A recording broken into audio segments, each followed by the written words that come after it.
Hello friends, welcome back to the new video guys and my YouTube channel guys. Today again we are going to talk about this Motorola phone setting guys. And today friends I will show you guys how to solve talkback problem on Motorola phone. Friends, you have talkback problem, friend, how to solve talkback problem Motorola mobile. In this video I will tell you, I will show you. Friends, you can see I am not operating my phone. So how can I solve guys this talkback problem? Today friends I will show you, I will tell you. So a same problem that you have. So how to solve this problem? Friends, first of all use your two finger and scroll your phone screen.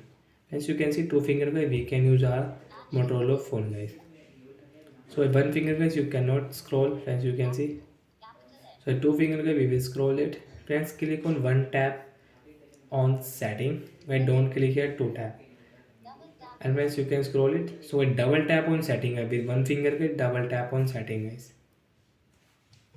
And friends, click on your Bluetooth and Wi-Fi setting and then scroll it.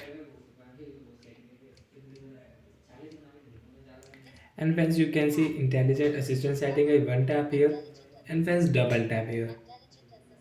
Friends, again scroll with two finger guys. Don't use one finger guys because friends you cannot solve your problem and you cannot operate your phone with one finger. Use your two finger. Accessibility. Double tap here guys. Guys, click on talkback and double tap here. Friends, click on use talkback, one tap, double tap here. Stop button friends, one tap, double tap. Friends, your problem will solve. And guys, now guys, you can operate your phone with one finger, two finger, three finger, four finger without any talkback problem guys. You can use your Motorola phone guys. So like that we can solve talkback problem. So that's it guys. Thanks for watching the video guys. I hope friends you understood how to solve talkback problem on Motorola phone. Friends, now do you have any doubt with talkback settings? So you can ask me in comment section. I will check. I will help you. Bye bye guys.